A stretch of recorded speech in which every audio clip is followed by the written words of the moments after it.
রাজধানীর ড্রেনেজ ব্যবস্থাপনা ঢেলে সাজানো না হলে আগামী দশকে ঢাকা হবে বিশ্বের নিকৃষ্টতম শহর। নগর পরিকল্পনাবিদরা বলছেন, রাজধানীর জনসংখ্যা দিন দিন বাড়লেও ড্রেনেজ ব্যবস্থার সক্ষমতা বাড়ছে না।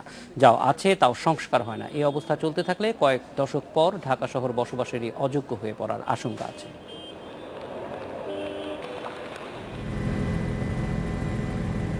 রাজধানী ঢাকা এরই মধ্যে পরিচিতি পেয়েছে বিশ্বের দ্বিতীয় নিকৃষ্টতম শহর হিসেবে। যুক্তরাজ্য ভিত্তিক ইকোনমিস্ট ইন্টেলিজেন্স ইউনিটের ওই তালিকায় অন্যান্য পিছিয়ে পড়া শহরগুলো হয় সংঘাতময় অবস্থায় রয়েছে কিংবা এখনও বঞ্চিত আছে আধুনিক সভ্যতার ছোঁয়া থেকে। সিটি কর্পোরেশনের এক হিসাব বলছে, রাজধানীর জনসংখ্যার অনুপাতে সড়কের পরিমাণ মাত্র 1/3। নগর বিশেষজ্ঞরা বলছেন, জনঘনত্ব আর যানজটে স্থবির রাজধানী ঢাকার সমস্যা নগর পরিকল্পনার। একর প্রতি যে ঘনত্ব, সেই ঘনত্বের দিকে যদি আমরা দৃষ্টি রেখে পরিকল্পনা বাস্তবায়ন করি তাহলে সুফল আসবে। গত কয়েকদিন রাজধানীর প্রধান প্রধান সড়কের দৃশ্য ছিল এমনই। নিয়ম অনুযায়ী শহরে জমে যাওয়া বৃষ্টির এ পানি সরে যাবার জন্য প্রতিটি সড়কের ফুটপাতে নির্দিষ্ট দূরত্বে জানালা করে দেওয়া হয়। কিন্তু যে প্রতিষ্ঠানগুলোর এটি দেখভাল করার কথা তারা বরাবরই এ কাজে উদাসীন।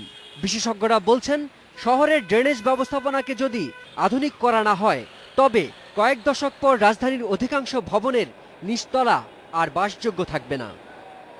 এখন থেকে 50 বছর পরে পৃথিবীর সবচেয়ে খারাপ শহর হবে ঢাকা, এই জলাবদ্ধতার কারণে। যে জলাবদ্ধতা হবে জলবায়ু পরিবর্তনজনিত, হঠাৎ করে বেশি বৃষ্টি হওয়ার কারণে। এদিকে সিটি কর্পোরেশন বলছে, ভিন্ন ভিন্ন প্রতিষ্ঠানের ওপর একই দায়িত্ব থাকায় রাজধানীর জলাবদ্ধতার চিত্র সহসাই পাল্টাচ্ছে না। এছাড়া দিন দিন বাড়ছে সমন্বয়হীনতা। যে ড্রেন দিয়ে পানি প্রবাহ হবে সেই ড্রেন টোটালি জ্যাম। যে বড় খাল দিয়ে বা ছোট খাল দিয়ে পানি প্রবাহ হবে সেই খালের মাথা কেউ দখল করে আছে। সুতরাং এর সলিউশন ইজ টাফ। আগামীর রাজধানীকে বাসযোগ্য রাখতে হলে যে কোনো উন্নয়ন পরিকল্পনায় রাজুককে নগরের অভিভাবক সংস্থায় রূপান্তর করার পরামর্শ দিয়েছেন বিশেষজ্ঞরা। শিমুল বাশার, ইন্ডিপেন্ডেন্ট নিউজ, ঢাকা। রাজধানীর গুলশান লেক এলাকা থেকে যোগ দিচ্ছেন সহকর্মী শাকিল আব্দুল্লাহ। শাকিল আব্দুল্লাহ, এই যে আপনি যেই লেকটিতে আছেন সেই লেকটি আসলে পানি প্রবাহ কেমন এবং বৃষ্টির পানি এখানে নেমে আসার জন্য ব্যবস্থা কিরকম? একদমই একটি পরিসংখ্যান দিতে চাই জাহিদ ভাই, সেটি হচ্ছে যে আমরা ঢাকায় যে যতগুলো খাল রয়েছে তার মধ্যে আমরা 43টি খালের হিসেব রয়েছে কাগজে কলমে। তার মধ্যে 17টি খালের কোনো হদিস নেই, কোনো সে খালগুলো কোথায় আছে, সেগুলো বিলীন হয়ে গেছে নাকি কেউ দখল করে নিয়েছে সেগুলো হিসেব নেই। 26টি খালের মধ্যে বাকি যে 26টি খাল, সেই 26টি খালের মধ্যে 5টি খাল প্রভাবশালীরা দখল করে নিয়েছেন, ভূমিদস্যুরা দখল করে নিয়েছেন। সেখানে বড় বড় অ্যাপার্টমেন্ট গড়ে উঠেছে এর মধ্যে। সেগুলো প্রভাবশালী এবং ভূমিদস্যু এগুলি তো কারো নাম না, এগুলি ট্যাগ ওয়ার্ড। এইগুলি কারা? এগুলির কি কোনো নাম আমরা খুঁজে পেয়েছি? না, এগুলো আসলে কোথাও লেখা নেই বা কোথাও যেখানে আমরা খোঁজ খবর নেই ওয়াসা বা ঢাকা সিটি কর্পোরেশনের কাছ থেকে, সেখানে কোথাও কারো কোনো নাম উল্লেখ নেই, সেগুলোর কোনো হদিস নেই, কোনো কে এগুলো দখল করছে সেগুলো বিষয়ে কোনো কিছু নেই। আজকে সকাল থেকে আমরা বেরিয়েছিলাম 3 জন প্রতিবেদক, আমি এবং আসমা মিতা, ঢাকার বিভিন্ন জায়গায় যে সমস্ত জায়গায় খালে কালভার্ট রয়েছে সেগুলো ড্রেনেজ ব্যবস্থা কি এগুলো দেখার জন্য। তো বেশিরভাগ জায়গায়, বিশেষ করে ধোলাই খাল, খিলগাঁও, বাসাবো এবং রামপুরা এবং যে কমলাপুর রেল স্টেশনের আশপাশে কয়েকটি জায়গায় আমরা খালে কালভার্ট পেয়েছি, যে সেগুলো জায়গায় যে ব্যবস্থা দেখেছি। এবং আজকে গুলশান লেকের পাশে যে আমি দেখতে পাচ্ছি যে একদম কচুরি পানা এবং ময়লা আবর্জনা স্তূপ রয়েছে, এবং এখানকার যারা আশপাশের বাসিন্দারা বলছেন যে এখানে কখনোই তারা সিটি কর্পোরেশন বা ওয়াসার পক্ষ থেকে কাউকে দেখেননি যে এগুলো পরিষ্কার পরিচ্ছন্ন করার জন্য বা পানির প্রবাহ সঠিক রাখার জন্য কেউ কোনো কার্যকর পদক্ষেপ নিচ্ছেন বা এগুলো কিছুদিন পর পর ঠিক করা বা মনিটর করা যে পানির প্রবাহ ঠিক আছে কিনা সেগুলোর জন্য কোনো কর্মকর্তা বা কর্মচারী লেভেলের কাউকেই তারা দেখতে পাননি কখনো। তবে যখন গণমাধ্যম কর্মীরা আসেন তখন তারা তোড়জোড় করে বিভিন্ন উদ্যোগ নেয় বলে জানিয়েছেন। মোট এখন পর্যন্ত যেটা যে হচ্ছে প্রায় 23 কিলোমিটারের মতো রয়েছে কালভার্ট, এবং তার মধ্যে 20 কিলোমিটার হচ্ছে ঢাকা ওয়াসার এবং 3 কিলোমিটার সিটি কর্পোরেশনের এই কালভার্ট রয়েছে।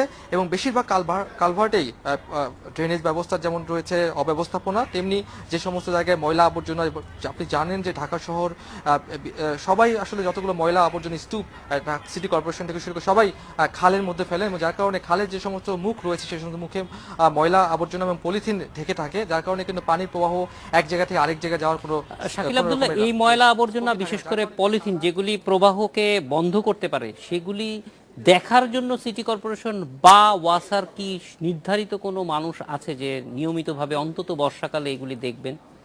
জি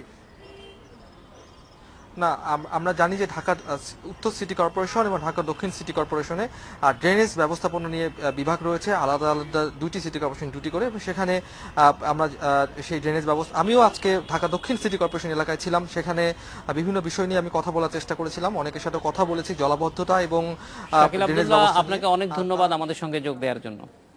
আমরা এই বিষয়ে কথা বলবো নগর বিশেষজ্ঞ অধ্যাপক নজরুল ইসলামের সাথে। স্বাগত অধ্যাপক নজরুল ইসলাম। আমরা গত কয়েকদিন যাবতই দেখছি নগরের এই যে জলাবদ্ধতার বিষয়টি, এবং প্রতি বছরই আপনাকে আমাদের সামনে আসতে হয়, এটি নতুন না এবং এটি চলতেই থাকছে ধারাবাহিকভাবে। সমস্যাগুলি প্রতিবারই বলছেন, তারপরেও আবার জানতে চাই যে সমস্যাগুলি কেন একই জায়গায় থেকে যাচ্ছে, কোথায়, মানে কাদের কাছ থেকে আপনার প্রত্যাশা যে তারা পদক্ষেপ নিলে পরে প্রতি বছর হয়তো অন্য বিষয়ে আমরা আলোচনা করতে পারতাম? না, এটা তো আমাদের জানাই আছে কারা দায়িত্বপ্রাপ্ত। ঢাকার এই জল নিষ্কাশনের বা ড্রেনেজের দায়িত্বে আছেন ঢাকা সিটি কর্পোরেশন এবং ঢাকা ওয়াসা। তো ওয়াসা তারা বলবেন যে তাদের দায়িত্বে মাত্র 30 ভাগ পাইপলাইন বা ড্রেন, আর বাকি প্রায় 70 ভাগ হলো সিটি কর্পোরেশন। তো আমরা আশা করব এই দুটি সংস্থা তাদের দায়িত্ব পালন করবেন যথাযথভাবে, এবং তার জন্য যা যা করণীয় সেগুলো করবেন।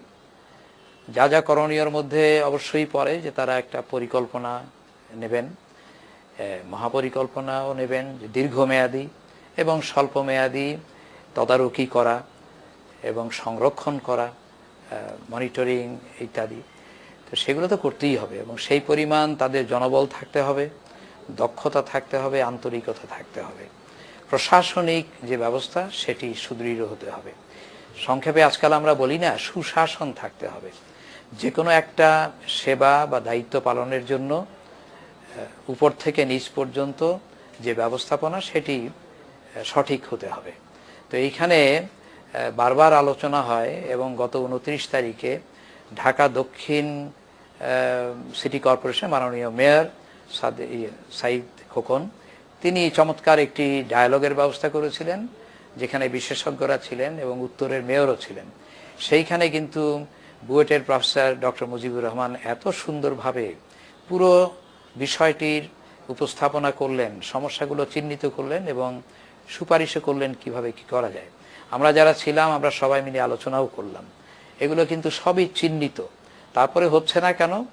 হয় এই দুটো বড় সংস্থার তাদের দায়িত্ব পালন যথাযথভাবে হচ্ছে না, অথবা তারা হয়তো বলবেন আরো অনেকগুলো সংস্থা এর সাথে জড়িত। যেমন বলতেই হয় যে রাজুকও কিন্তু এর সাথে জড়িয়ে আছে, কারণ রাজুক এই শহরের নগর পরিকল্পনা করে, কোথায় কি ধরনের রাস্তাঘাট হবে, কি ধরনের ভূমি ব্যবহার হবে, কোথায় কতটা জমি খালি থাকবে, কোথায় জলাশয় থাকবে, এই খাল বিল নদী সেগুলো অক্ষত অবস্থায় থাকবে কিনা, এগুলো কিন্তু রাজুকের দেখার দায়িত্ব আছে।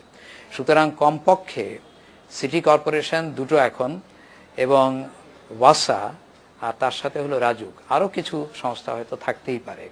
তো এই তিনটিকে আমি বলবো যে মূল দায়িত্ব তাদের। এখন আমি ইদানিং শুনছি ঢাকা ওয়াসার মাননীয় এমডি ম্যানেজিং ডিরেক্টর তাকসিম খান সাহেব অত্যন্ত এক্সপেরিয়েন্স সুদক্ষ একজন লোক, কিন্তু তিনি ইদানিং বলতে শুরু করেছেন যে ড্রেনেজ তো ওয়াসার দায়িত্ব না। আমি নিজে এক সময়ে প্রায় 2.5 বছর ঢাকা ওয়াসার বোর্ড চেয়ারম্যান ছিলাম। অবশ্যই ওয়াসার দায়িত্ব। মূল যখন শুরু হয়েছিল তখন এটা শুধু ওয়াটার এবং স্যানিটেশন সুয়েজ, এটা ছিল। পরবর্তীকালে সরকার তো তাদের দায়িত্ব দিয়েছে, যে কারণে তিনি এখন বলবেন হয়তো 30 ভাগ তার দায়িত্ব, 30 ভাগ ড্রেন, এবং তার কিন্তু মহাপরিকল্পনাও তারা করছেন। দায়িত্বই যদি না থাকবে তাহলে এই মহাপরিকল্পনাই বা কেন, এবং এগুলো পালনই বা করছেন কেন? আমি তার ওয়েবসাইট আজকে দেখছিলাম, সেখানে পরিষ্কার লেখা আছে তার 3টি দায়িত্ব ঢাকা ওয়াসার। 1 নম্বর হলো, তারা নিজেদেরই কথা এটা, 1 নম্বর হলো পানি সরবরাহ করা, উৎপাদন এবং সরবরাহ, 2 নম্বর হলো সুয়েজ ব্যবস্থা করা, 3 নম্বর হলো ড্রেনেজ ব্যবস্থা করা। তাহলে এটা বলে তো তিনি দায়িত্ব এড়াতে পারবেন না। হতে পারে এটি তিনি ছেড়ে দিতে চান, ঢাকা ওয়াসা এই দায়িত্বটা আর সামনে পালন করবেন না, এটা অসুবিধা নেই। হয় সিটি কর্পোরেশন নিয়ে নেবে অথবা নতুন একটি সংস্থা দাঁড় করানো হবে। তো ওই দিন 29 তারিখের এই যে আলোচনা সভা, সেইখানে একটা সিদ্ধান্ত সবাই মিলে করেছেন, সেটা হলো এই বিষয়ে, ড্রেনেজ বিষয়ে বা পানি নিষ্কাশন বিষয়ে একটা বিশেষ টাস্ক ফোর্স তৈরি করা দরকার। সেটা বোধহয় এখন প্রক্রিয়ায় আছে। আমরা আশা করব এই টাস্ক ফোর্সটি হবে, যেখানে বিশেষজ্ঞরা থাকবেন, প্রকৌশলীরা থাকবেন, যারা যারা এর সাথে সম্পৃক্ত তারা থাকবেন এবং পরামর্শ দিতে পারবেন, এবং এটা সর্বোচ্চ পর্যায়ে নিতে হবে। ঢাকার সমস্যা বললেই আমরা দুটো জিনিস শুনি, একটা হলো যানজট আর একটা হলো জলজট, আরেকটি তো অবশ্যই আছে জনজট, মানুষ, এত মানুষ, এবং প্রতি বছর নতুন নতুন হয়তো 2, 3, 4 লক্ষ করে অতিরিক্ত মানুষ প্রবেশ করছে ঢাকায়। তো এই জিনিসগুলো সব খেয়াল রাখা দরকার। আমার মনে হয় যে সংস্থাগুলো আছে তারা যদি সঠিকভাবে দায়িত্ব পালন করেন, দায়িত্ব তাদের কিন্তু কর্তব্য চিহ্নিত, এখন কিভাবে করবেন সেটা, এবং প্রত্যেকটি সংস্থার দক্ষতা বাড়াতেই হবে। তার জন্য যদি সরকারকে তারা চাইবেন জনবল আরও দাও, আরও শিক্ষিত করো, এবং অর্থ বরাদ্দ যেটি প্রয়োজন সেটা। আরেকটা হলো, এতক্ষণ আমি একেবারেই বলি নাই, সেটা হলো যে জনগণের একটা দায়িত্ব আছে, নাগরিকদের। আমরা যদি ড্রেন বন্ধ করে দেই, এটা সেটা ফেলে, বর্জ্য ফেলে, তাহলে তো হবে না। কিন্তু জনগণকে আবার সচেতন করবার দায়িত্বটাও কিন্তু সরকারের অনেকটাই, সিভিল সোসাইটিরও আছে, তারাও করতে পারেন। কিন্তু রাজুক, সিটি কর্পোরেশন এবং ওয়াসা, এরাও তো আবার জনগণকে সচেতন করবার একটা প্রোগ্রাম নেবেন, অনবরত তারা বলবেন, সবসময় তাদের সামনে আসবেন। আমরা এখন দেখে অনেকটাই আশ্বস্ত হই যখন ঢাকার নবনিযুক্ত মেয়র 2জন তারা কিন্তু সমস্যার ভেতরে ঢুকবার চেষ্টা করছেন, যেখানেই সমস্যা সেখানেই তারা সশরীরে হাজির হচ্ছেন। এতে করে হয় কি, মানুষ আস্থা পায়, তাদের উপরে একটা বিশ্বাস আসে, তাদের উপরে ভরসা করতে পারে। এই যে নেতৃত্ব তারা দেওয়া শুরু করেছেন, আমার মনে হয় এটা খুব জরুরি। একইভাবে ওয়াসার ম্যানেজিং ডিরেক্টর বা প্রধান, রাজুকের প্রধান, তারা হয়তো সরকারের চাকুরে বা কর্মকর্তা, কিন্তু তারাও তো জনসেবায় সম্পৃক্ত, তাদেরকেও কিন্তু এগিয়ে আসতে হবে এবং সবাই মিলে আসতে হবে। আর অন্যদিকে সিভিল সোসাইটির যারা পেশাগত দায়িত্বে পেশাজীবী, এই যে বাপা অথবা বেলা অথবা পরিকল্পনাবিদদের সংস্থা, আমাদের সেন্টার ফর আরবান স্টাডিজ অথবা আর্কিটেক্ট, ইঞ্জিনিয়ার্স, এরা কিন্তু স্বতঃপ্রবৃত্ত হয়েই কিন্তু এগিয়ে এসছেন। এবং আসার কথা হলো এই যে মাননীয় মেয়রগণ, ওয়াসার এমডি, রাজুকের চেয়ারম্যান, এরাও কিন্তু এগিয়ে আসছেন। এখন জনগণকে নিয়ে তাদেরকে এই সমস্যা মুখোমুখি করতে হবে। এমনটা হবে। আমাদের সঙ্গে যোগ দেওয়ার জন্য আপনাকে অনেক ধন্যবাদ। এডিটর স্পিকে এবার বিরতি, ফিরছি একটু পর।